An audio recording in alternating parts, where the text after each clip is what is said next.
मैं उस ट्रिक को आपको बताता हूं, इस ट्रिक को फॉलो करना और इसको आप आसानी से याद रख सकते हैं। This compound is known as cortisone, जो कि बहुत सारा इंजेक्शंस में यूज किया जाता है। नीट में अभी तक प्रायोरिटी ऑर्डर से किसी तरह का क्वेश्चन नहीं पूछा है। क्वेश्चन पूछने का हिम्मत सिर्फ जेई वाले किए हैं। जेई मेंस 2022 में क्वेश्चन से पूछा गया है। Hello and welcome to the class of Raunak sir. आज हम लोग आयुपैक नोमेनक्लेचर का तीसरा लेक्चर शुरू करने जा रहे हैं। पहला लेक्चर और दूसरा लेक्चर में हम लोगों ने पढ़ा कि किस तरीके से किसी ऑर्गेनिक कंपाउंड को हम क्लासिफाई कर सकते हैं इन डिफरेंट वेज, और फिर हम लोगों ने हैबिटेशंस को देखा, उससे रिलेटेड पीवाईक्यूज किए जेई मेंस और नीट के। और आज हम लोग फाइनली इस चैप्टर को जो नाम है वहां से क्लास को शुरू करने जा रहे हैं। आज हम लोग फाइनली वो दिन आ गया जिसमें हम लोग किसी भी कंपाउंड का नोमेनक्लेचर करने के लिए सीखेंगे। और बिलीव मी, हम लोग नोमेनक्लेचर को पढ़ने के बाद, चाहे वो जेई नीट का क्वेश्चन हो, चाहे वो एडवांस का क्वेश्चन हो, हम सभी क्वेश्चंस को करने के लायक होंगे, हम सभी क्वेश्चन को कर पाएंगे। इवन के बोर्ड वाले क्वेश्चन तो फिर आसान है आपके लिए। अगर आप जेई नीट के क्वेश्चन कर लेते हैं तो आपके लिए फिर बोर्ड वाले एग्जाम आसान हो जाएंगे, बोर्ड वाले क्वेश्चन आसान हो जाएंगे आयुपैक से रिलेटेड। तो चलिए फिलहाल देखते हैं आयुपैक नोमेनक्लेचर। देखिए, मैं इसमें एक चीज आपको बताता हुआ चलूं। मैं 3-4 पॉइंट्स को पहले डिटेल में बताना चाहता हूं ताकि हमारा आयुपैक जो है एक अच्छे तरीके से चल सके। तो सबसे पहला हम लोग इस चीज में जानते हैं आयुपैक नोमेनक्लेचर। जब किसी भी ऑर्गेनिक कंपाउंड का हम नाम लिखेंगे, नोमेनक्लेचर करेंगे, तो सबसे पहले जो चीज ध्यान देना हम लोग को, वो ध्यान देना उसके फॉर्मेट पे। क्या ध्यान देना प्यारे बच्चों? उसके फॉर्मेट पे। सर ये फॉर्मेट क्या होता है? हम जब किसी ऑर्गेनिक कंपाउंड का नाम लिखेंगे तो उसका जो नाम लिखा जाएगा एक पैटर्न पे लिखा जाएगा, एक फॉर्मेट को फॉलो करते हुए लिखा जाएगा। सर वो फॉर्मेट क्या है सर? जरा देखिएगा। वो फॉर्मेट ये है कि सबसे पहला आपको जो देखना है वो देखना है प्रीफिक्स टू प्लस प्रीफिक्स 1, फिर देखना है अल्क प्लस, फिर देखना है सफिक्स 1, और फिर देखना आपको सफिक्स 2। इस तरीके से हम लोग को देखते चलना है, इस तरीके से हम लोग को देखते चलना है। सबसे पहले किसी भी ऑर्गेनिक कंपाउंड का हम नाम लिखेंगे तो नाम में सबसे पहला ध्यान देना है, हम प्रीफिक्स 2 लगाएंगे, फिर क्या लगाएंगे प्रीफिक्स 1, फिर क्या लगाएंगे अल्क, फिर क्या लगाएंगे सफिक्स 1, और लास्ट में क्या लगाएंगे सफिक्स 2। अब थोड़ा सा एक ब्रीफ इंट्रोडक्शन देख लेते हैं कि आखिर ये सारी चीजें होती क्या क्या है, आखिर ये सारी चीजें होती क्या क्या है। सबसे पहले शुरुआत करते हैं प्रीफिक्स 2 से। सबसे पहले प्यारे बच्चों शुरुआत करते हैं प्रीफिक्स 2 से। बिल्कुल आसान सा चीज है, इसको समझिएगा, धैर्य बना के रखिएगा, आसान है। प्रीफिक्स 2 का बात कर लेते हैं। जी सर, प्रीफिक्स 2 में बेसिकली लिखा क्या जाता है?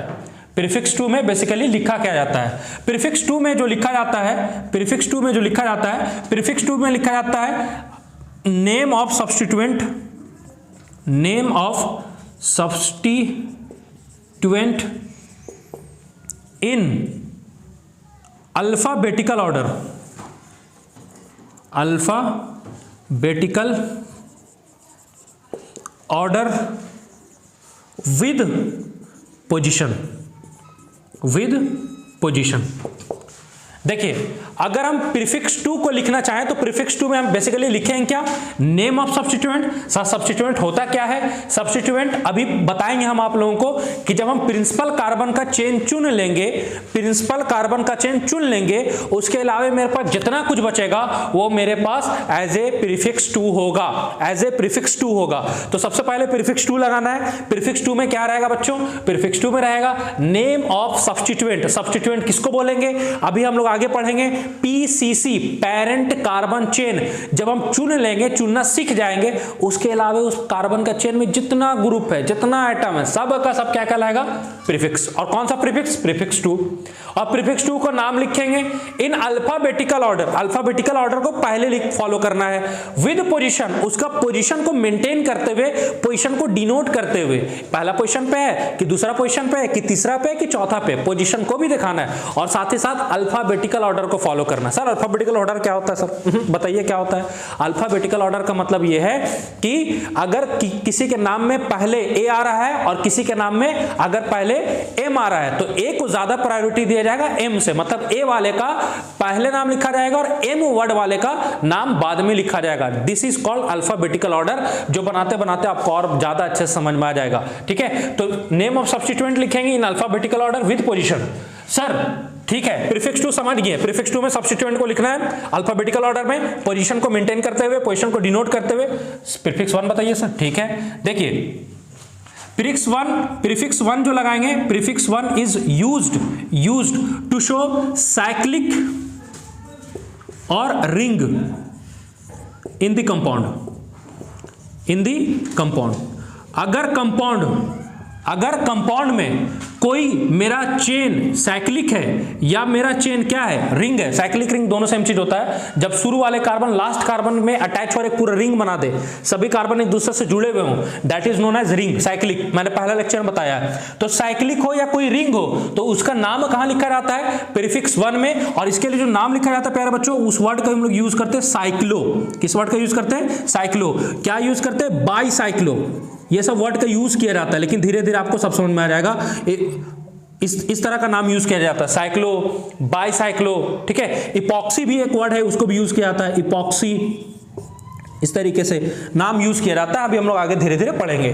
तो प्रीफिक्स वन में क्या यूज करना है, अगर कोई रिंग मेरा साइक्लिक है उसके लिए हम इनवर्ट्स का यूज करेंगे, साइक्लो, बाईसाइक्लो, इपॉक्सी। कब कहां किसका यूज किया जाएगा आगे डिटेल में देखेंगे। तो प्रीफिक्स टू मेरे साथ दोहराइए। सबसे पहले नाम में क्या लिखेंगे, prefix two. Sir prefix two क्या है, name of substituent in alphabetical order with position. उसके बाद क्या लिखेंगे, प्रीफिक्स वन। बहुत सुंदर। प्रीफिक्स वन में क्या लिखेंगे, कंपाउंड मेरा साइक्लिक है कि ओपन चेन है। अगर मेरा कंपाउंड साइक्लिक है तो प्रीफिक्स वन में लगाएंगे। If compound is open chain, अगर कंपाउंड में कोई साइक्लिक नहीं है तो प्रीफिक्स वन को हम लोग हटा देंगे। अगर कंपाउंड मेरा क्या है, ओपन चेन है, कंपाउंड मेरा क्या है, ओपन चेन, मतलब कोई साइक्लिक वाला रिंग वगैरह उसमें नहीं है, ओपन चेन है, तो यहां पे ये prefix one is neglected. Prefix one is neglected. Prefix one को फिर हम लोग नहीं लगाएंगे। प्रीफिक्स वन में कुछ नहीं रहेगा, खाली हो जाएगा। अगर मेरे पास कैसा कंपाउंड मिल गया, open chain compound, close chain रहेगा तो साइक्लो वगैरह लगा देंगे, लेकिन अगर ओपन चेन आ गया तो प्रीफिक्स वन गैब, खल्लास, खत्म। ठीक है, अब आ जाइए अल्क का मतलब सभी को जानते हैं। अल्क बताता है कार्बन की संख्या को, number of carbon in PCC. Parent carbon chain में जितने भी कार्बन है वो यहां लिखा जाएगा अल्क में। और अल्क के लिए आप पढ़ते आ रहे हैं कि C1 होगा तो इसके लिए मीथ पढ़ते हैं, C2 होगा तो इसके लिए ईथ पढ़ते हैं, मतलब 2 कार्बन होंगे तो मान लीजिए आपके पास 3 कार्बन तो इसके लिए प्रोप पढ़ेंगे। इसी तरह 4 कार्बन है तो इसके लिए ब्यूट पढ़ेंगे।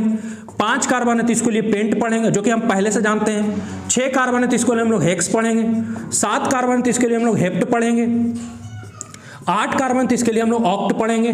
9 कार्बन तो इसके लिए हम लोग नॉन पढ़ेंगे। और अगर मेरे पास 10 कार्बन तो इसके लिए हम लोग डेक पढ़ेंगे।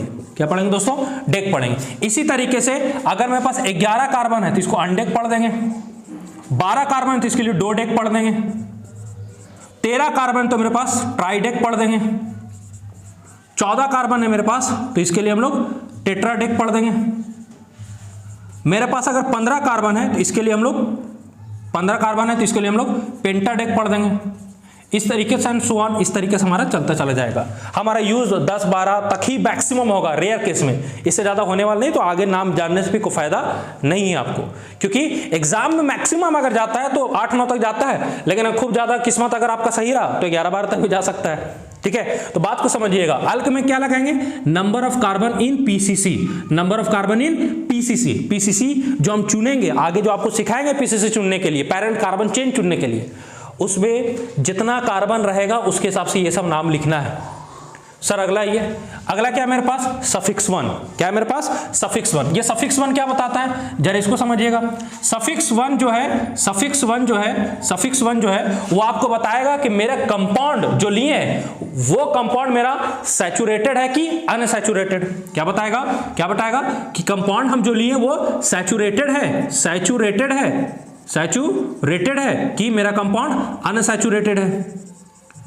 कंपाउंड मेरा सैचुरेटेड है कि अनसैचुरेटेड। सैचुरेटेड कब होगा, जब carbon is connected with single bond, then this compound is saturated, जिसको हम लोग अल्केन भी बोलते हैं। क्या बोलते हैं, अल्केन। और इसके लिए हम लोग कौन सा वर्ड का यूज करते हैं, एन। और अनसैचुरेटेड में कल भी बताए हैं कि मेरे पास 2 होता है, एक कार्बन के बीच में डबल बॉन्ड आ जाए और एक कार्बन के बीच में ट्रिपल बॉन्ड आ जाए। इसके लिए नाम में इन पढ़ा जाता है और इसके लिए नाम में वाइन पढ़ा जाता है। ठीक है, अगर हमारे पास सफिक्स नंबर 1 है, सैचुरेटेड कंपाउंड है, सैचुरेटेड कंपाउंड कैसे पहचानेंगे सर?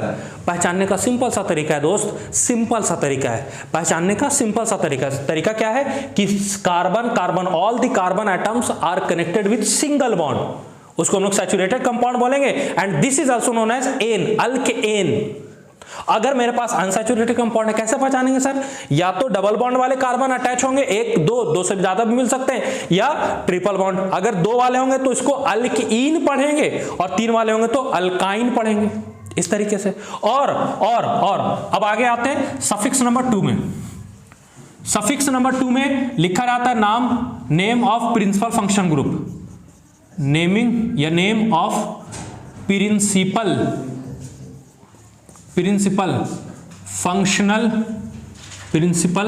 फंक्शनल ग्रुप, ये लिखा जाता है। फंक्शनल ग्रुप क्या होता है, किसको प्रिंसिपल फंक्शनल ग्रुप बोलेंगे, और चीजें क्या होती हैं, ये एक फॉर्मेट है जिसके आपको ध्यान में रखना। कभी भी आप किसी ऑर्गेनिक कंपाउंड का नाम लिखें, उसका नोमेनक्लेचर करें, तो दोस्तों आपको ये फॉर्मेट अच्छे से याद होने चाहिए। आपको फॉर्मेट सिंपल याद रखना, मैं याद करा देता हूं। सबसे पहले प्रीफिक्स 2 लगाएंगे, ठीक है? क्या लगाएंगे? प्रीफिक्स 2, जिसमें सब्स्टिट्यूएंट का नाम लिखा जाएगा अल्फाबेटिकल ऑर्डर में विद पोजीशन। फिर लगाएंगे प्रीफिक्स 1, जिसमें अगर ओपन चेन है तो वो प्रीफिक्स 1 को लात मार के निकाल देंगे, खत्म बाबू, तुम्हारा काम नहीं है, निकलो यहां से, समझे? निकलो। जब क्या रहेगा? ओपन चेन, तो प्रीफिक्स 1 को बोलेंगे निकलिए आप जनाब, जाइए यहां से। और अगर मेरे पास कोई क्लोज चेन है तो उसके लिए साइक्लो लगा देंगे, खत्म कहानी। नहीं ओपन चेन है तो निकलिए आप। उसके बाद 3rd नंबर पे आएगा अल्क। अल्क में क्या लगाएंगे? जो हम पीसीसी चुनेंगे उस पीसीसी में जो जितने नंबर ऑफ कार्बन एटम्स होंगे उनका नाम लिखा जाएगा। 1 कार्बन के लिए मीथ लिख देंगे, 2 कार्बन के लिए ईथ, 3 के लिए प्रोप, 4 के लिए ब्यूट, 5 के लिए पेंट, इस तरीके से सोन लिखते चलेंगे। फिर आएगा मेरे पास सफिक्स 1। सफिक्स 1 ये बताता है मॉलिक्यूल या कंपाउंड जो हम लिए हैं, दैट कंपाउंड इज सैचुरेटेड और अनसैचुरेटेड। कैसे पहचानेंगे सैचुरेटेड है? सैचुरेटेड के लिए carbon is connected with single bond, all the carbon atoms present in that PCC is connected with single bond, that is an, alkane बोलते हैं इसी को। और अगर अनसैचुरेटेड है तो या तो डबल बॉन्ड मिलेगा तो उसको अल्कीन पढ़ देंगे, या ट्रिपल बॉन्ड मिलेगा तो उसको अल्काइन पढ़ देंगे। और मेरे पास अगला आएगा सफिक्स नंबर 2, जिसमें हम लोग प्रिंसिपल फंक्शनल ग्रुप का नाम लिखेंगे। तो फिर से prefix 2, prefix 1 alk, suffix 1, suffix 2।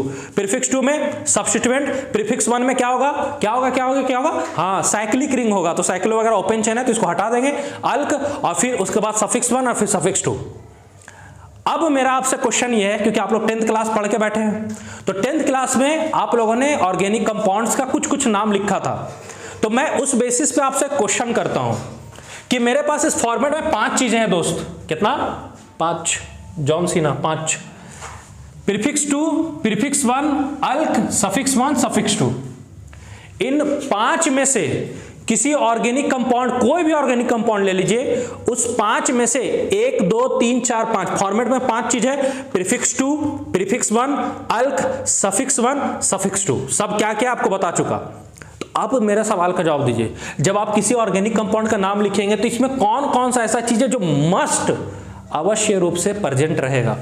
मतलब इसमें कौन कौन सा ऐसा है फॉर्मेट में चीजें जिसको आपको अवश्य तरीके से उस ऑर्गेनिक कंपाउंड के नाम में लिखना ही पड़ेगा, उससे आप भाग नहीं सकते हैं। कौन कौन है जरा बताइए। तो देखिए, अगर मैं एक सिंपल सा ऑर्गेनिक कंपाउंड आपके सामने ले लूं, एक सिंपल, जो कि आप लोग क्लास 8 में पढ़ रहे हैं, क्लास 8 में नहीं 10th में पढ़ चुके हैं और यहां तो पढ़ ही रहे हैं। ये ले लिया मैं, this is your propane, this is your propane, आगे सीख जाएंगे, डोंट वरी। ये प्रोपेन है। क्या इसमें कोई प्रीफिक्स 2 है, कोई सब्स्टिट्यूएंट वगैरह है? इसका नाम लिखेंगे तो देखिए नाम क्या लिखेंगे, प्रोपेन, ये नाम लिखा गया। मेरा क्वेश्चन ये है कि आउट ऑफ दीज 5 फॉर्मेट कौन सा ऐसा फॉर्मेट के अंदर चीजें हैं जो एकदम नेसेसरली है, एकदम जरूरी है, आपको वो एकदम लिखना ही पड़ेगा, उसके बिना ऑर्गेनिक कंपाउंड का नाम ही पॉसिबल नहीं, किसी भी ऑर्गेनिक कंपाउंड का। देखिए, अगर यहां क्या लिखा हुआ है, प्रोपेन, प्रोप लिखा हुआ है, प्रोप का मतलब किसका यूज किया हम लोग, अल्क का। एन लिखा हुआ है मतलब किसका यूज किया, कार्बन कार्बन सिंगल बॉन्ड मतलब सफिक्स 1 का, किसका यूज किए, सफिक्स 1 का। मेरे सवालों का जवाब दीजिएगा, क्या यहां पे कोई साइक्लिक वगैरह कहानी है? नहीं, ये ऑर्गेनिक कंपाउंड है कि नहीं? मानते हैं कि नहीं मानते हैं प्रोपेन का ऑर्गेनिक कंपाउंड है? मानते हैं सर। लेकिन क्या इस ऑर्गेनिक कंपाउंड में हम साइक्लो वगैरह लगाए हैं? नहीं। इसका मतलब प्रीफिक्स 1 इज नॉट नेसेसरी। आ गया तो ठीक, नहीं आया तो कहानी खत्म।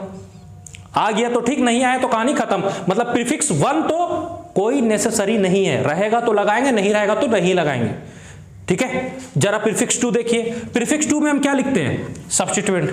क्या ये हर एक कंपाउंड में सब्स्टिट्यूएंट पॉसिबल है रह पाना? देखिए, अल्क से शुरू किए, इसका मतलब इससे पहले जो भी आएगा प्रीफिक्स 1 और प्रीफिक्स 2 वो गैप है। इसका मतलब ये है कि ये भी नेसेसरी नहीं है। अगर नेसेसरी होता तो यहां कुछ ना कुछ सब्स्टिट्यूएंट लिखा हुआ होता। प्यारे बच्चों, यहाँ कुछ ना कुछ सब्स्टिट्यूएंट लिखा हुआ होता, but this is not necessary, this is also not necessary. क्या अल्केन, ये अल्क जो लिखते, सॉरी अल्क जो लिखते हैं, क्या ये नेसेसरी है?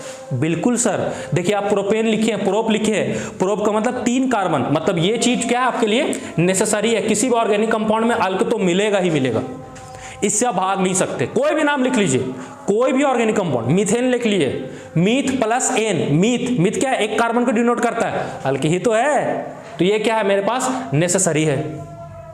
सर सफिक्स 1 का बात करें, क्या ये नेसेसरी है? बिल्कुल है। आपका कंपाउंड या तो सैचुरेटेड होगा या तो अनसैचुरेटेड होगा, तो ये तो नेसेसरी है। देखिए यहां पे प्रोप प्लस एन लिखे, क्या खाली प्रोप लिख के छोड़ सकते हैं कंपाउंड का नाम? नहीं।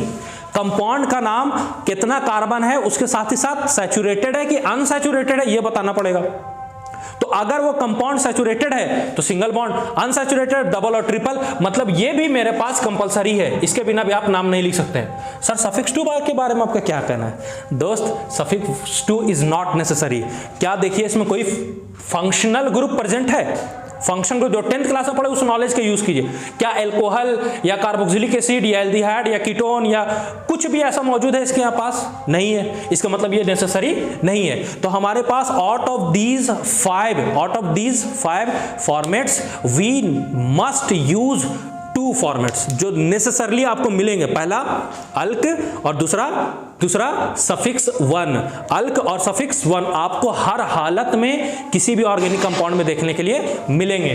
प्रीफिक्स 2 गैप रह सकता है, प्रीफिक्स 1 तो गैप रह सकता है, सफिक्स 2 भी गैप रह सकता है, लेकिन अल्क और सफिक्स 1 आपको हर कंपाउंड में देखने के लिए मिलेंगे। तो अगर क्वेश्चन आता है कि इनमें से कौन कौन सा आपके लिए जरूरी है, तो कौन कौन सा जरूरी है? अल्क और सफिक्स 1। तो ये था कहानी। अब इसके आगे का हम लोग थोड़ा देखते हैं कि फंक्शनल ग्रुप किसको कहते हैं, और इससे रिलेटेड और भी चीजें हम लोग देखते हैं। साथियों, अब हम लोगों को जो पढ़ना है वो है पढ़ना है फंक्शनल ग्रुप। थोड़ा सा इसके बारे में देख लेते हैं, फिर सिलेक्शन ऑफ फंक्शनल ग्रुप के पास हम लोग चले जाएंगे, देखेंगे। तो दूसरा नंबर हम लोग को थोड़ा देखना है फंक्शनल ग्रुप। फंक्शनल ग्रुप जरा समझिएगा किसको बोलते हैं हम लोग, शॉर्ट में हम लोग FG लिख देंगे। फंक्शनल ग्रुप को समझिए, आपके पास कोई भी कंपाउंड रहेगा, आपके पास कोई भी कंपाउंड रहेगा, अगर उसमें कोई फंक्शनल ग्रुप है तो सबसे पहले हम लोग उस फंक्शनल ग्रुप का डेफिनेशन जानते हैं। फंक्शनल ग्रुप जो होते हैं वो होते हैं एटम्स और ग्रुप ऑफ एटम्स, एटम्स और ग्रुप ऑफ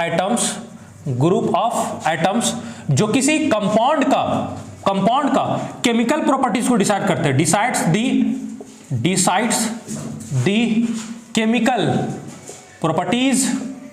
केमिकल प्रॉपर्टीज या कह सकते हैं reactions of any compound, of the compound लिख दीजिए, ऑफ द कंपाउंड। किसी कंपाउंड का जो केमिकल प्रॉपर्टीज को डिसाइड करेगा उसी को हम लोग कहते हैं फंक्शनल ग्रुप। ये एक एटम्स भी हो सकते हैं और ये ग्रुप ऑफ एटम्स भी हो सकते हैं।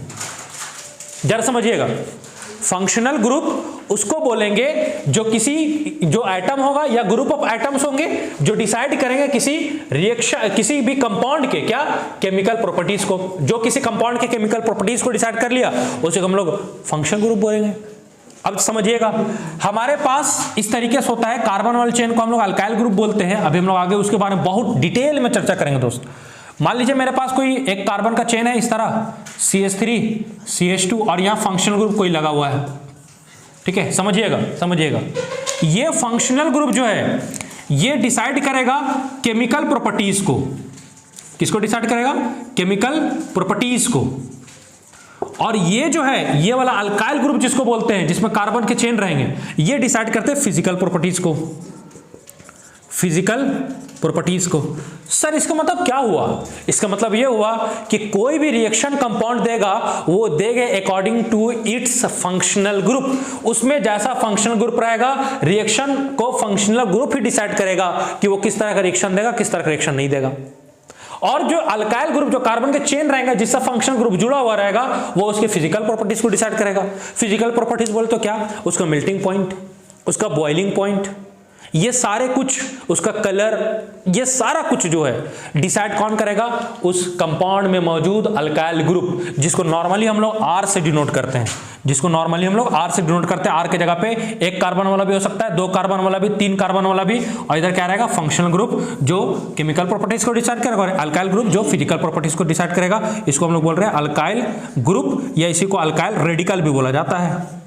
अल्काइल रेडिकल, बहुत डिटेल में इसके बारे में पढ़ेंगे, डोंट वरी, बहुत डिटेल में। लेकिन मेरा काम अभी सिर्फ आपको यह समझाना था, सिस्टमैटिक तरीके से हम लोग आयुपैक पढ़ेंगे। होता क्या है कि आयुपैक का हम लोग औंजा देते हैं, औंजाना समझ रहे हैं, हौच पौच करते, खिचड़ी बनाते हैं। कुछ चीज उठा के यहां से यहां पढ़ लिए, कुछ चीज उठा के यहां से यहां पढ़ लिए, कुछ ऐसे कर लिए, कुछ नाम पहले ये पढ़े, कुछ नाम पहले वो पढ़े।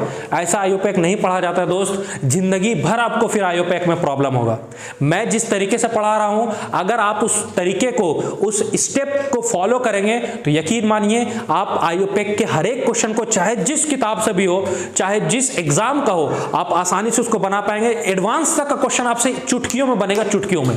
मैं जिस स्टेप्स को फॉलो कर रहा हूं, आप बस उस स्टेप्स पे बने रहिए। मैं जानता हूं बहुत सारे टीचर्स इस स्टेप को फॉलो नहीं करते हैं, उनका पढ़ाने का तरीका अलग है, बस बट मैं इस स्टेप को फॉलो कर रहा हूं ताकि आपको चीजों को समझने में दिक्कत हो, एक एक चीज आसानी से समझिए।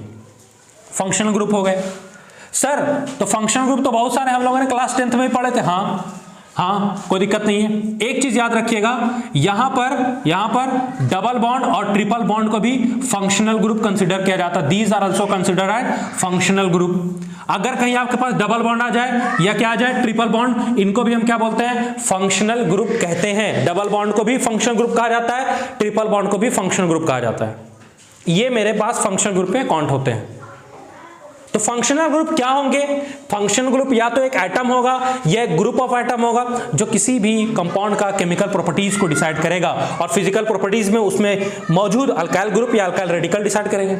अल्काइल रेडिकल एक कार्बन का भी हो सकता है, 2 का भी, 3 का भी, 4 का भी, 5 का भी, जितना ले लिया उतना का हो सकता है। अब हमको जो सिलेक्ट करना है वो करना है selection of principal functional group. समझिएगा, हमको ये पढ़ना है selection of principal functional group, principal functional group, जिसको हम लोग शॉर्ट में PFG बोलेंगे, selection of principal functional group. बात को समझिएगा। अभी मैं प्रिंसिपल फंक्शनल ग्रुप का एक पूरा चार्ट बना दूंगा विद देयर प्रायोरिटी ऑर्डर, कि किसको प्रायोरिटी ऑर्डर में कहां क्या रखना है। पहले समझिए, फंक्शनल ग्रुप जो किसी कंपाउंड के केमिकल प्रॉपर्टीज को डिसाइड करेंगे। Selection of principal functional group हम लोग कर रहे हैं कि प्रिंसिपल फंक्शनल ग्रुप को हम लोग कैसे सेलेक्ट करें। तो जरा दोस्तों देखिएगा, अगर इसमें 2 कंडीशन है, पहला कंडीशन मैं लेके चल रहा हूं, अगर मेरे पास दिया गया कंपाउंड में, जो मेरे पास कंपाउंड है, अगर मेरे पास उस कंपाउंड में सिर्फ और सिर्फ एक ही तो फंक्शनल ग्रुप है, 1 फंक्शनल ग्रुप है, तो यही मेरा एक फंक्शनल ग्रुप मौजूद है किसी कंपाउंड में, यही फंक्शनल ग्रुप मेरा बन जाएगा प्रिंसिपल फंक्शनल ग्रुप। अगर किसी कंपाउंड में एक फंक्शनल ग्रुप प्रेजेंट है, एक फंक्शनल ग्रुप प्रेजेंट है, यही फंक्शनल ग्रुप मेरे लिए क्या बन जाएगा? Principal functional group. और जरा बताइए, प्रिंसिपल फंक्शनल ग्रुप को हम किस फॉर्मेट में कहां पे रखते हैं? याद कीजिए, प्रीफिक्स 2 में, प्रीफिक्स 1 में, अल्क में, सफिक्स 1 में, सफिक्स 2 में। हम लोग प्रिंसिपल फंक्शनल ग्रुप को कहां रखते हैं? सफिक्स 2 में। कहां रखते हैं? सफिक्स 2 में। और कंपाउंड में एक ही फंक्शनल ग्रुप प्रेजेंट है तो समझ जाइए वही मेरे लिए प्रिंसिपल फंक्शनल ग्रुप है। सिंपल, एक तो वही मेरा प्रिंसिपल फंक्शनल ग्रुप। लेकिन अगर मेरे पास कोई कंपाउंड दिया है और उस कंपाउंड में मोर देन 1, एक से ज्यादा अगर कोई फंक्शनल ग्रुप प्रेजेंट है, मेरे पास कोई कंपाउंड दिया है और उस कंपाउंड में मेरे पास एक से ज्यादा फंक्शन ग्रुप प्रेजेंट है, तो हमको फंक्शनल ग्रुप का सिलेक्शन करना होगा। ठीक है, सिलेक्शन ऑफ फंक्शनल ग्रुप करना होगा, selection of principal function group करना होगा, प्रिंसिपल फंक्शन ग्रुप का सिलेक्शन करना होगा हमको। फंक्शनल ग्रुप अगर एक से ज्यादा हो गए, more than one functional group हो गए अगर उस कंपाउंड में, तो हमको प्रिंसिपल फंक्शन ग्रुप को फिर चुनना पड़ेगा। कैसे चुनेंगे sir? According to priority order, जो मैं अभी इसके बाद दिखाऊंगा आपको। अकॉर्डिंग टू प्रायोरिटी ऑर्डर के अकॉर्डिंग फिर हमको उसको चुनना पड़ेगा हमको। तो यहां तक चीजें क्लियर होनी चाहिए आपको। कंपाउंड मौजूद है, एक फंक्शन ग्रुप है, वही मेरा प्रिंसिपल फंक्शन ग्रुप हो गया। सर प्रिंसिपल फंक्शनल ग्रुप को चुनने का जरूरत क्यों है? जरूरत इसलिए है क्योंकि हमको कार्बन के चेन का सिलेक्शन करना है, नंबरिंग करने हैं, ये सारा चीज में हम लोग हेल्प लेंगे किसका? प्रिंसिपल फंक्शनल ग्रुप का, क्योंकि एक बहुत ही बड़ा वो अहम किरदार निभाएगा। तो अगर कोई कंपाउंड में एक फंक्शन ग्रुप, वही मेरा प्रिंसिपल फंक्शन ग्रुप, एक से ज्यादा आ गया, फिर सिलेक्ट करना पड़ेगा principal function group according to priority order. और मैं प्रायोरिटी ऑर्डर आपको लिखा रहा हूं विद ट्रिक्स, आपको उसको याद कर लेना है, आपको उसको याद कर लेना है। तो चलिए मैं इसमें मिटाता हूं और फिर इसमें लिखता हूं कि प्रायोरिटी ऑफ फंक्शन ग्रुप क्या है। तो दोस्तों, भाइयों, बच्चों, प्यारे बच्चों, अब हम लोग पढ़ने जा रहे हैं। अभी हम लोगों ने देखा फंक्शनल ग्रुप किसको बोलेंगे? एक कंपाउंड में एक फंक्शन ग्रुप है, वही मेरा प्रिंसिपल फंक्शन ग्रुप बन जाएगा।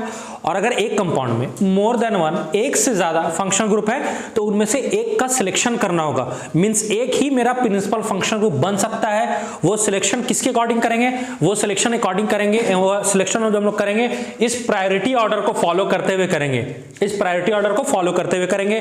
तो priority order of function group in IUPAC nomenclature of organic compounds. ठीक है, तो जरा चेक करेंगे, फंक्शनल ग्रुप का इधर नाम लिखा हुआ है, इतने सारे फंक्शनल ग्रुप है मेरे पास, इसके और भी ज्यादा होते हैं, लेकिन इस प्रायोरिटी ऑर्डर में उनको शामिल नहीं किया जाता। मैं भी बात करूंगा उनके बारे में। कुछ और भी होते हैं इसके अलावे जिनको प्रायोरिटी ऑर्डर में शामिल नहीं किया जाता। तो ये फंक्शन ग्रुप का नाम है, जिसमें सबसे ऊपर में क्या आता है? Carboxylic acid. सबसे ऊपर में क्या आता है? Carboxylic acid. फंक्शन ग्रुप क्या है? Bond C double bond OH function group है इसका। प्रीफिक्स 2 में क्या लगाएंगे? कार्बोक्सी। प्रीफिक्स 2 में क्या लगाते हैं हम लोग? सब्स्टिट्यूएंट को लगाते हैं। याद कीजिए, प्रीफिक्स 2 में क्या लगाते हैं? सब्स्टिट्यूएंट को। और अगर एज ए सफिक्स लगाना है तो यहां क्या लगेगा? Oic acid. और कुछ एडिशनल सफिक्स है, कुछ रूल नियम कुछ अलग लगते हैं, वहां पे क्या लगाएंगे? Carboxylic acid. इसको हम लोग अलग से इस वाली लाइन को देखेंगे। ठीक है, इस वाले लाइन को हम लोग अलग से देखेंगे, तभी उसका नाम क्या पढ़ा जाएगा? Carboxylic acid. कुछ स्पेशल केसेस है उनमें पढ़ेंगे। ठीक है, उसके बाद दूसरे नंबर पे आता है सल्फोनिक एसिड, जो होता है SO3H। प्रीफिक्स 2 में इसके लिए लिखा जाता है सल्फो, सफिक्स में क्या लिखा जाता है? Sulphonic acid. इसके लिए कोई एडिशनल सफिक्स नहीं है। तीसरा नंबर में आता है एसिड एनहाइड्राइड। इसके लिए ग्रुप होता है C double bond OO C double bond. ये एसिड एनहाइड्राइड वाला ग्रुप है। फिर फिक्स 2 में इसका कुछ नहीं होता है, सफिक्स में ओइक एनहाइड्राइड जोड़ा जाता है। चौथा नंबर पर मेरे पास आता है Easter C double bond OO। ये मेरा ग्रुप होगा ईस्टर का। इसको अल्कोक्सी कार्बोनिल प्रीफिक्स 2 में पढ़ा जाता है। प्रीफिक्स 2 बोले तो सब्स्टिट्यूएंट, प्रीफिक्स 2 बोले तो सब्स्टिट्यूएंट। जब भी सब्स्टिट्यूएंट में हमको पढ़ना है तो अल्कोक्सी कार्बोनिल या कार्ब अल्कोक्सी भी इसका नाम पढ़ा जाता है। सफिक्स में क्या लगाते हैं? OH। जब भी सफिक्स का बात कर रहे हैं तो हम लोग सफिक्स 2 का बात कर रहे हैं, क्या लगाते हैं? OH। और एडिशनल सफिक्स में क्या है? कार्बोक्सिलेट। क्या है? कार्बोक्सिलेट। चौथा नंबर पे मेरे पास आता है साथियों acid halide C double bond हो X का मतलब हेलोजन। मैं बता चुका हूं पीछे भी, X का मतलब halogen means fluorine, chlorine, bromine, iodine. और इसके लिए क्या लिखते हैं? प्रीफिक्स 2 में हेलो फॉर्माइल। क्या लिखते हैं? Hello formyl. सफिक्स मतलब सफिक्स 2 में क्या लिखा जाएगा? Oil halide. अगर फ्लोरीन होगा तो ऑयल फ्लोराइड पढ़ देंगे, क्लोरीन होगा तो ऑयल क्लोराइड पढ़ देंगे, ब्रोमीन होगा तो ऑयल ब्रोमाइड पढ़ देंगे। इस तरीके से पढ़ेंगे। और एडिशनल सफिक्स के लिए क्या है? Carbonyl halide. क्या है? Carbonyl halide. आगे ये छठा नंबर में अमाइड है मेरे पास C डबल बॉन्ड ON हमेशा 3 बॉन्ड बनाता है, तीनों वैलेंसीज का है यहाँ पे।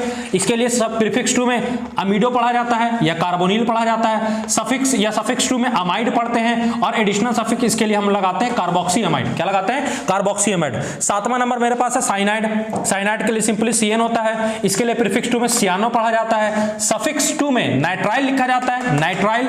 और एडिशनल सफिक्स के लिए कुछ एडिशनल सफिक्स में कार्बोनाइट्राइल होता है। 8वां नंबर मेरे पास है आइसोसाइनाइड। आइसोसाइनाइड के लिए NC लिखते हैं, इसको आइसोसियानो पढ़ा जाता है प्रीफिक्स 2 में, जब इसका सब्स्टिट्यूएंट के जैसा यूज होगा। आइसोनाइट्राइल जब सफिक्स 2 में यूज करेंगे तो आइसोनाइट्राइल पढ़ेंगे, और एडिशनल सफिक्स के लिए कुछ नहीं होता है। एल्डिहाइड के लिए होता है C डबल बॉन्ड OH, जिसके लिए हम लोग प्रीफिक्स 2 में मतलब सब्स्टिट्यूएंट में अगर कभी एल्डिहाइड आ जाए तो इसके लिए फॉर्माइल या ऑक्सो पढ़ेंगे। कब और फॉर्माइल कब ऑक्सो पढ़ना है आपको डिटेल में आगे बताया जाएगा, डोंट वरी। सफिक्स 2 में अल पढ़ा जाता है और एडिशनल सफिक्स में कार्बोएल्डिहाइड पढ़ा जाता है। कीटोन के लिए मेरे पास C डबल बॉन्ड O है, इसके लिए भी ऑक्सो या कीटो पढ़ा जाता है प्रीफिक्स 2 में। सफिक्स 2 में मेरे पास ओन पढ़ा जाता है, एडिशनल सफिक्स के लिए कुछ नहीं है। नेक्स्ट आता है 11 नंबर पे एल्कोहल। एल्कोहल के लिए OH है, इसके लिए हम लोग प्रीफिक्स 2 में मतलब सब्स्टिट्यूएंट में हाइड्रोक्सी पढ़ते हैं, और सफिक्स 2 में ऑल पढ़ते हैं। स्पेशल सफिक्स कुछ नहीं है, मतलब एडिशनल सफिक्स कुछ नहीं है। थायो एल्कोहल में SH मरकेप्टो पढ़ा जाता है, और जब इसका एज ए सफिक्स 2 यूज होगा मतलब functional group, principal functional group जब ये बनेगा तो इसके लिए हम लोग थायोल नाम में लिखते हैं, एडिशनल सफिक्स कुछ नहीं है। और सबसे लास्ट में आता है अमीन। ये N पर 3 बॉन्ड खाली होंगे, 3 वैलेंसी नाइट्रोजन खाली होगा। प्रीफिक्स 2 सब्स्टिट्यूएंट में अमीनो लिखेंगे, सफिक्स 2 में अमाइन लिखा जाएगा, और एडिशनल सफिक्स मेरे लिए इसके पास भी कुछ नहीं है। तो कहने का मतलब यह है ये चार्ट है, और इस चार्ट के अकॉर्डिंग इस वाले ऑर्डर के अकॉर्डिंग, इस प्रायोरिटी ऑर्डर के जो चार्ट है इसके अकॉर्डिंग हम लोगों को प्रिंसिपल फंक्शनल ग्रुप का सिलेक्शन करना होता है। अगर किसी कंपाउंड में एक से ज्यादा फंक्शनल ग्रुप रह गए तो, ठीक है, अगर किसी कंपाउंड में एक से ज्यादा फंक्शनल ग्रुप रह गए तो हमको इसके हिसाब से उनको चेक करना पड़ता है। अब सवाल है कि सर इतना सारा हम याद कैसे करेंगे? देखिए, अगर मैं बताऊं तो यहां से लेकर 1 से लेकर 13 तक मैं भी आपको ट्रिक बता दूंगा, आप उस ट्रिक के द्वारा आसानी से याद कर सकते हैं। बट दोस्तों ये 13 के अलावे भी और कुछ है मेरे पास। जो फंक्शनल ग्रुप तो होते हैं, लेकिन प्रिंसिपल फंक्शनल ग्रुप का बनने का उसका औकात नहीं होता है। तो इसको याद करने का एक ट्रिक है, मैं उस ट्रिक को आपको बताता हूं। इस ट्रिक को फॉलो करना और इसको आप आसानी से याद रख सकते हैं, क्योंकि अगर ये याद नहीं रहेगा तो ऑर्गेनिक कंपाउंड को नोमेनक्लेचर में आपको बहुत ज्यादा परेशानी आएगा। तो ट्रिक क्या है साथियों? ट्रिक है कि carboxylic stop asking Easter anything about cyanide. I already know all thing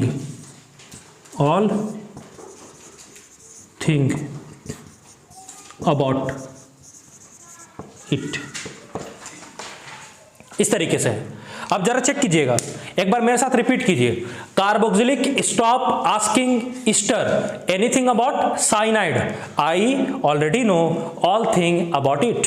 ये है मेरे पास ट्रिक याद करने का। कार्बोक्सिलिक से क्या हो गया? Carboxylic acid. कार्बोक्सिलिक से मेरे पास क्या हो गया? Carboxylic acid.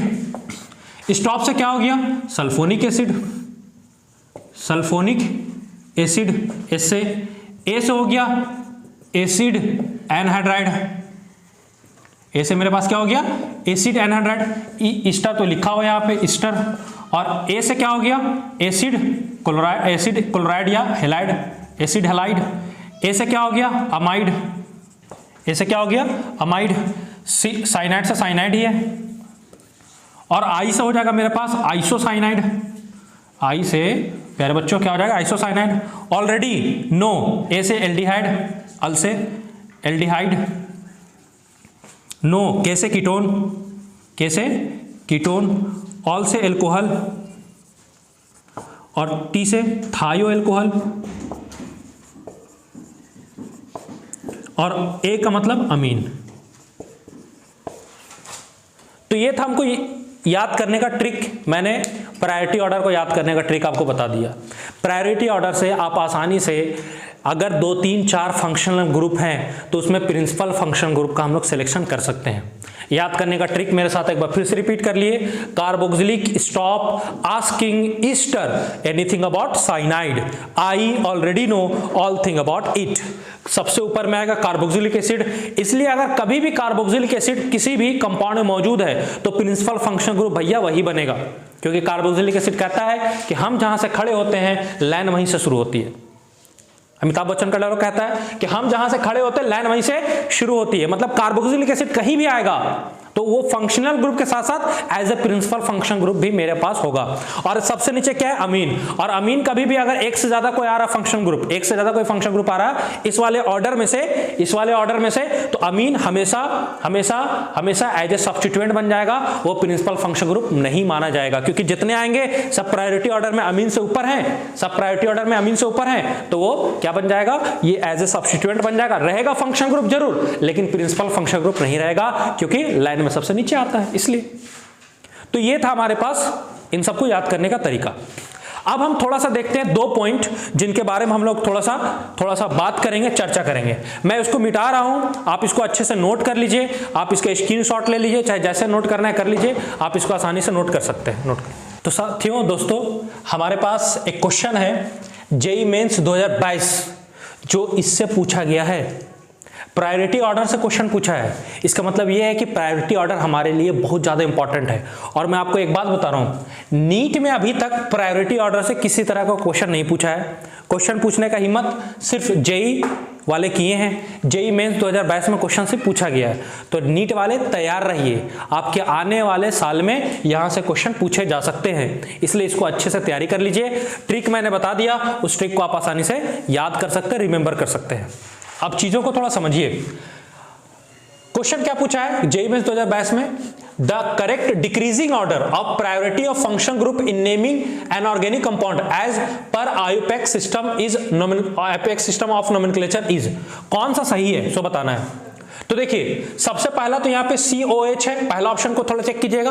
COH है कार्बोक्सिलिक एसिड, ठीक है, तो सबसे ज्यादा होता है क्योंकि सबसे ऊपर में आता है। उसके बाद CONH2 है, देखिए कहां पे आता है, ये क्या है, अमाइड है मेरे पास, CONH2 अमाइड है मेरे पास, अमाइड यहां आता है सबसे पहले ये, उसके बाद ये।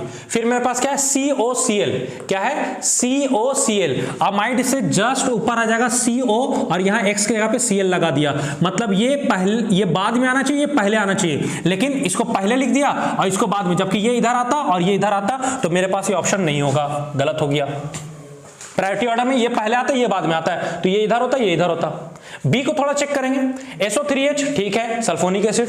COCl एसिड क्लोराइड है, COCl एसिड क्लोराइड, ठीक है, सल्फोनिक के बाद एसिड क्लोराइड। अब फिर क्या जा रहा है, CONH2, ठीक है, CONH2 यहीं पे आ रहा है, अमाइड। उसके बाद क्या आ रहा है, CN, उसके बाद क्या आ रहा है मेरे पास, CN, ये, इसका मतलब ये वाला ऑप्शन मेरा क्या है, सही है। तो कहने का मतलब यह है कि जहां से आप उम्मीद भी नहीं कर सकते हैं कि क्वेश्चन आएगा, इस अभी जब तक पूछा नहीं गया होगा तब तक लोगों को लगता ही नहीं था कि प्रायोरिटी ऑर्डर से भी क्वेश्चन इस तरह पूछ सकता है। प्रायोरिटी ऑर्डर से क्वेश्चन बेसिकली ऐसा पूछता नहीं है, लेकिन 2022 में इस तरह का क्वेश्चन पूछ बैठा है, तो आपको इस क्वेश्चन का जानकारी होना चाहिए। अब थोड़ा सा आगे हम लोग चीजों को बढ़ाते हैं। नोट में एक चीज याद रखेंगे सभी को, हम लोग प्रिंसिपल फंक्शन ग्रुप का सिलेक्शन कर रहे हैं। किसका सिलेक्शन कर रहे हैं, प्रिंसिपल फंक्शन ग्रुप। उसमें याद रखेंगे ये जितने भी प्रायोरिटी ऑर्डर में हैं इनका selection as a principal functional group हो सकता है, क्योंकि ये फंक्शनल ग्रुप हैं, लेकिन इसके अलावा भी 5 और हैं, इसके अलावा भी 5 और हैं जो मेरे पास फंक्शनल ग्रुप तो होते हैं बट वो कभी भी प्रिंसिपल फंक्शनल ग्रुप नहीं बन सकते हैं। कौन कौन होते हैं सर, फिर से सुनिएगा, वो फंक्शनल ग्रुप तो होते हैं लेकिन प्रिंसिपल फंक्शनल ग्रुप वो नहीं बन सकते हैं, इसीलिए उनको प्रायोरिटी ऑर्डर से बाहर रखा गया। तो कौन कौन से वैसे ग्रुप हैं, सबसे पहला नंबर में आता है आपके पास हेलोजेंस, सबसे पहला नंबर में आता है आपके पास हेलोजेंस। दूसरा नंबर में आता है आपके पास ईथर, तीसरा नंबर में आता है cyclic ether, this is your cyclic ether, this is your cyclic ether. एक आता नाइट्रो NO2 नाइट्रो, और एक आता आपके पास नाइट्रोसो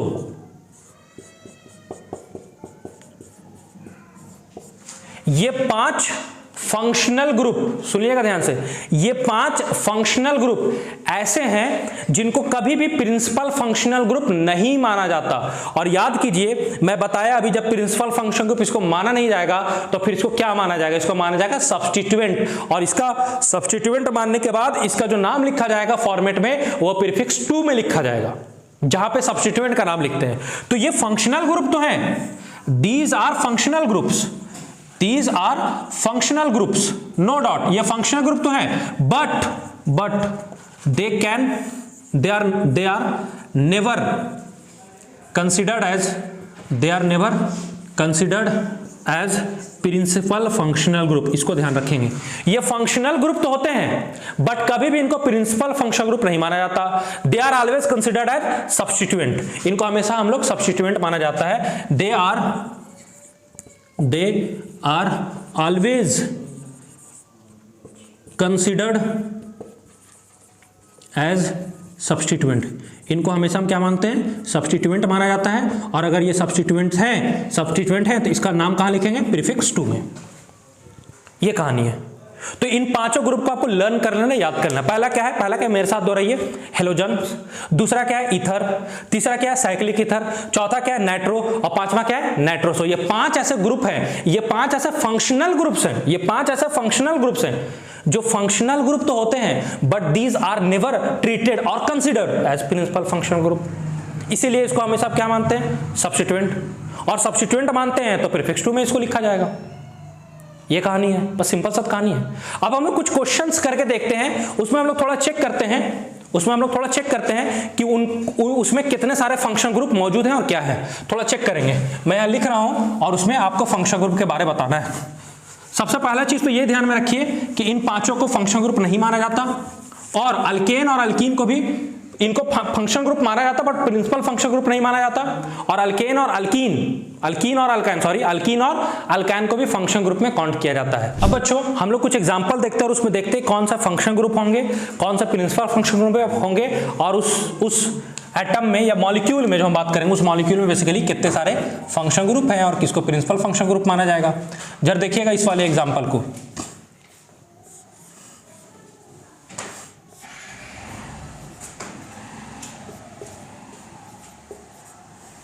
ये मेरे पास, अगर मैं फंक्शनल ग्रुप का बात करूं तो मेरे पास एक फंक्शन ग्रुप ये है, दूसरा फंक्शन ग्रुप ये है, क्योंकि अल्कीन और अल्काइन को भी फंक्शन ग्रुप कंसीडर किया जाता है। This is function group, this is also function group, this is also function group and this is also function group. ये है मेरे पास कार्बोक्सिलिक एसिड। क्या है दोस्तों? Carboxylic acid. ये मेरे पास क्या है? एल्कोहल। ये मेरे पास क्या है? अल्कीन। और ये मेरे पास क्या है? अल्काइन। जरा चेक करेंगे, अगर मैं पूछूं कितने फंक्शनल ग्रुप्स हैं इसमें, तो आपका जवाब होगा 1 2 3 4। ठीक है सर, 4 फंक्शनल ग्रुप। अगर मैं पूछूं प्रिंसिपल फंक्शनल ग्रुप कौन है, तो आपका आंसर होगा या तो ये। डिसाइड कैसे करेंगे? प्रायोरिटी ऑर्डर के थ्रू। और मैं बता चुका, जब भी कार्बोक्सिलिक एसिड है तो लाइन यहीं से शुरू होता है, मतलब इसको तो प्रायोरिटी में रखना ही है। तो मेरा फंक्शन ग्रुप में प्रायोरिटी क्या हो गया? Carboxylic acid, carboxylic acid. ये वाला, इस वाले में मेरा ये क्या बन जाएगा? Principal functional group. ठीक है, और मैं एग्जांपल लेता हूं आपके सामने, जरा इस वाले मॉलिक्यूल को हम लोग चेक करेंगे।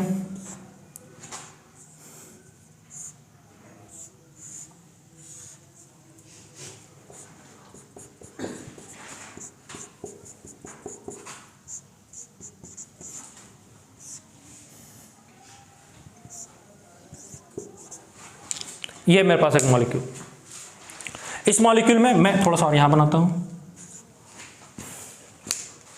ये मेरे पास एक पूरा मॉलिक्यूल है, इसमें हमको चेक करना है फंक्शन ग्रुप कौन कौन से हैं। देखिए, एक मेरे पास तो ये अल्कीन फंक्शन ग्रुप होगा, ये मेरे पास OH भी फंक्शन ग्रुप होगा, CN भी फंक्शन ग्रुप है, CHO भी फंक्शन ग्रुप है, NO2 भी फंक्शन ग्रुप है, और ये साइक्लिक ईथर है, ये भी मेरे पास क्या है? Function group. This is cyclic ether. O bond जब किसी 2 R ग्रुप से अल्काइल ग्रुप से जुड़ा होता है और वो रिंग बना दे तो उसको साइक्लिक ईथर बोलते हैं। तो ये मेरे पास फंक्शन ग्रुप। तो अगर हम पूछे नंबर ऑफ फंक्शनल ग्रुप कितने हैं, तो आपका आंसर कितना होगा 1 2 3 4 5 और 1 6 फंक्शन ग्रुप 6 है। लेकिन अगर मैं पूछूं प्रिंसिपल फंक्शन ग्रुप कितने हैं तो प्रिंसिपल फंक्शन ग्रुप कोई एक हो सकता है। देखिए जरा यहां पे NO2 लगाए हैं। अभी मैंने आपको 5 ग्रुप के बारे में बताया जो कभी भी प्रिंसिपल फंक्शन ग्रुप नहीं बन सकते हैं। Halogens, cyclic ether, ether, nitro और नाइट्रोसो। देखिए ये नाइट्रो ग्रुप है, NO2 को हम लोग क्या बोलते हैं nitro. This is nitro group and this nitro group can never become principal function group. तो ये मेरे पास प्रिंसिपल फंक्शन ग्रुप से वैसे बाहर हो गया। एक OH बचा, एक CN बचा और एक CHO बचा, ये भी साइक्लिक ईथर भी बाहर हो गया। इसको भी हमेशा एज ए सब्स्टिट्यूएंट माना जाता है बट फंक्शन ग्रुप होता है, प्रिंसिपल फंक्शन ग्रुप नहीं माना जाता। अब CN है, OH है, CHO है, जरा चेक कीजिए OH नीचे आ रहा, CHO यहाँ है और CN यहाँ है, मतलब सबसे ज्यादा प्रायोरिटी में कौन आ रहा है CN। तो ये मेरे पास क्या बन जाएगा प्रिंसिपल फंक्शनल ग्रुप, मतलब CN मेरे पास यहाँ क्या होगा प्रिंसिपल फंक्शन ग्रुप में मेरे पास क्या होगा CN। तो सर ये और ये बच्चे ये क्या होंगे, ये मेरे पास एज ए सब्स्टिट्यूएंट यूज होंगे, एज ए सब्स्टिट्यूएंट यूज। और अगर सब्स्टिट्यूएंट यूज हो रहे हैं प्रीफिक्स 2 में लगेगा, प्रीफिक्स 2 में लगेगा। और ये कहां लगेगा सफिक्स 2 में, क्योंकि प्रिंसिपल फंक्शन ग्रुप है साइनाइड। तो साइनाइड को अगर लगाना हो इस मॉलिक्यूल में तो हम लोग सफिक्स 2 में, ये भी मेरे पास सब्स्टिट्यूएंट है, ये भी प्रीफिक्स 2 में लगाएंगे। अब देखिए मेरे पास एक यहां भी मेरे पास सब्स्टिट्यूएंट है, ये भी है, ये भी, एक से ज्यादा सब्स्टिट्यूएंट आ जा रहे हैं। तो नाम कैसे लिखा जाएगा अल्फाबेटिकल ऑर्डर में, नाम कैसे लिखा जाएगा अल्फाबेटिकल ऑर्डर में। तो इस तरीके से आप कहानी को समझ सकते हैं। एक और मैं एग्जांपल ले रहा हूं,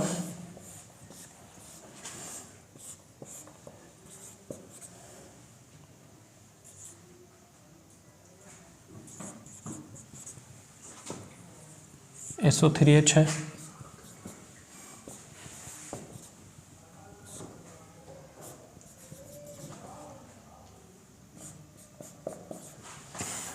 ये मेरे पास, जरा इसमें चेक करते क्या होता है। ये देखिए ये मेरे पास एक फंक्शन ग्रुप है, ये भी है, ये भी है, ये भी है, ये भी है, ये भी है, ये भी है। फंक्शन ग्रुप कितने हो गए 1 2 3 4 5 6 7। तो अगर मेरे पास फंक्शनल ग्रुप्स पूछे जाएं कितने हैं तो 7 होंगे, 3 3 6 और 1 7। लेकिन अगर पूछा जाए प्रिंसिपल फंक्शनल ग्रुप कौन है तो कोई एक ही हो सकता है। तो ये तो अल्कीन तो फंक्शनल ग्रुप है बट इसका यूज हम लोग कहां करते हैं सफिक्स 1 में, इसके लिए इन लगाया जाता है। तो ये तो होने से रहा। अब जरा चेक करते हैं, मेरे पास SO3H है, OH है, OH है, Cl is always consider as substituent, Br substituent बनेगा हमेशा, और सब्स्टिट्यूएंट बनेगा प्रीफिक्स 2 में लिखाएगा, ये भी प्रीफिक्स 2 में लिखाएगा, ये भी सब्स्टिट्यूएंट बनेगा नाइट्रोसो, ये भी प्रीफिक्स 2 में लिखाएगा। OH फंक्शनल ग्रुप है बट इस वाले में और इस वाले में OH और SO3H, इसमें चेक करना है कौन सा प्रिंसिपल फंक्शन ग्रुप बनेगा। तो देखिए प्रायोरिटी ऑर्डर में आप चेक करेंगे तो SO3H यहां है और OH यहां पे है। तो जाहिर सी बात है प्रायोरिटी में कौन जीत रहा है, तो मेरे पास ये क्या बनेगा प्रिंसिपल फंक्शन ग्रुप। और इसका यूज कहां करेंगे सफिक्स 2 में, इसका यूज तब ये क्या बन गया सर सब्स्टिट्यूएंट, यूज कहां करेंगे प्रीफिक्स 2 में। ये भी क्या बन गया सर सब्स्टिट्यूएंट, यूज कहां करेंगे प्रीफिक्स 2 में। तो प्रिंसिपल फंक्शन ग्रुप क्या हो गया SO3H सल्फोनिक एसिड। तो इस तरीके से आप चीजों को डिसाइड कर सकते हैं कौन सा मेरा फंक्शन ग्रुप बनेगा, कितने फंक्शन ग्रुप है। एग्जाम में क्वेश्चन पूछ सकता है कि how many functional groups are present in the given compound. तो आपको फंक्शन ग्रुप पहचानने के लिए आना चाहिए। मैं फिर से रिपीट कर दे रहा हूं, जो मैंने प्रायोरिटी ऑर्डर में 13 लिखा है ये सब के सब फंक्शनल ग्रुप हैं, और फंक्शनल ग्रुप होने के साथ साथ प्रिंसिपल फंक्शनल ग्रुप होने के भी दावेदारी रखते हैं। साथ ही साथ अगला क्या है, इसके साथ साथ 5 और फंक्शनल ग्रुप मैंने आपको गिनाए जो फंक्शनल ग्रुप तो है बट कभी प्रिंसिपल फंक्शन ग्रुप नहीं बन सकते हैं। एक हेलोजन, दूसरा ईथर, तीसरा साइक्लिक ईथर, चौथा नाइट्रो और पांचवा नाइट्रोसो। प्रिंसिपल ग्रुप्स तो हैं लेकिन कभी फंक्शनल ग्रुप तो है बट कभी प्रिंसिपल फंक्शन ग्रुप नहीं बन सकते हैं। और एक अल्कीन और अल्काइन को भी फंक्शनल ग्रुप माना जाता है, क्योंकि फंक्शन ग्रुप बेसिकली कहते किसको हम, जो प्रॉपर्टीज को डिसाइड करते हैं कंपाउंड्स के। तो अगर आप आगे के चैप्टर्स में पढ़ेंगे तो आप देखेंगे कि अल्कीन अलग टाइप का रिएक्शन देता है, अल्काइन अलग टाइप का रिएक्शन देता है, और वो जो रिएक्शन डिराइव होते हैं वो डबल और ट्रिपल बॉन्ड के कारण होते हैं। इसका मतलब ये है कि अगर वो किसी रिएक्शन को दिखा रहे हैं, केमिकल प्रॉपर्टीज को दिखा रहे हैं, फंक्शन ग्रुप तो होंगे ना। एक कहानी है। एक मैं और इंपॉर्टेंट मॉलिक्यूल ले रहा हूं, उसमें हम लोग को फंक्शन ग्रुप को पहचानना है। तो साथियों एक क्वेश्चन हमारे पास बहुत अच्छा कॉर्टिसोन के बारे में, functional group present in the given compound. Functional group जो इस कंपाउंड में प्रेजेंट है उसके बारे में बताना है।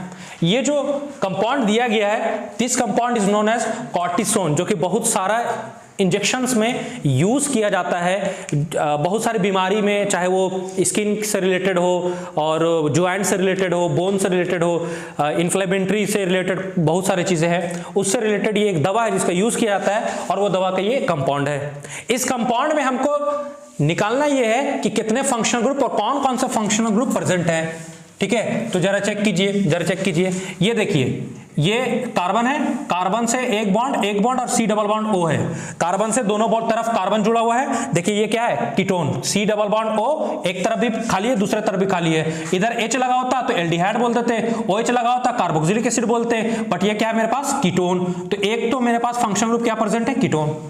दूसरा ये देखिए थोड़ा, ये क्या है मेरे पास, एल्कीन, डबल बॉन्ड है।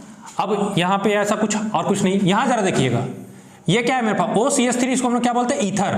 क्या बोलते हैं इसको हम लोग, ईथर। सिंपली हम लोग ऐसा लिखते हैं OR, क्या लिखते हैं, OR, क्या लिखते हैं, OR। और ये मेरे पास क्या है, एल्कोहल। तो मेरे पास यहां पे स्कॉटिसोन जो दवाई है, इंजेक्शन है, इस इंजेक्शन में 4 फंक्शनल ग्रुप प्रेजेंट है, कीटोन, एल्कीन, ईथर और एल्कोहल। अब अगर इसमें हमको सिलेक्ट करना पड़ जाए कि फंक्शनल ग्रुप में प्रिंसिपल फंक्शनल ग्रुप कौन है, तो अगर मैं फंक्शनल ग्रुप्स का बात करूं तो मेरे पास 4 फंक्शनल ग्रुप है यहां पे। और अगर मैं प्रिंसिपल फंक्शनल ग्रुप का बात करूं तो जरा चेक कीजिएगा, कीटोन है, ईथर है, एल्कोहल है। कीटोन मेरे पास यहां गया, एल्कोहल उसके नीचे है और ईथर तो होने से रहा प्रिंसिपल फंक्शन ग्रुप। तो प्रिंसिपल फंक्शन ग्रुप हमारे लिए क्या होगा, कीटोन। तो कीटोन हमारे पास क्या होगा, प्रिंसिपल फंक्शनल ग्रुप। कीटोन हमारे पास क्या होगा, प्रिंसिपल फंक्शन ग्रुप। ये मेरा क्या हो गया, कीटोन। तो क्वेश्चन देखने में भले आपको डरावना लग सकता है सपना देख रहे हैं, वीडियो नहीं, पढ़ाई नहीं कर रहे हैं, तो क्वेश्चन देखने में आपको डरावना लग सकता है, बट कॉन्सेप्ट रहेगा दोस्त तो आसानी से आप क्वेश्चन को कर सकते हैं। ये क्वेश्चन को जरा देखिए, कितना भारी भरकम लग रहा है, लेकिन आंसर इजी है। एग्जाम में बच्चे इसको देख लेगा तो लगेगा बाप रे बाप क्या आ गया, लेकिन इजी है, भरोसा कीजिए। तो इस तरीके से और भी कॉन्सेप्चुअल वीडियोस और ऑर्गेनिक को मजबूत करने के लिए, जेई और नीट में अच्छे मार्क्स लाने के लिए, जेई नीट क्वालिफाई करने के लिए हमारे चैनल से जुड़े रहिए, सब्सक्राइब कीजिए, दूसरों तक शेयर कीजिए और लगे रहिए। और best of luck for your future doctor साहब एंड इंजीनियर साहब ऑल्सो। तो लगे रहिए और मजे लेते रहिए जिंदगी का, पढ़ते रहिए और जिंदगी में सीखते रहिए। थैंक यू वेरी मच, मिलते हैं नेक्स्ट वीडियो में। तब तक के लिए अच्छे से रहिए, खुशी रहिए।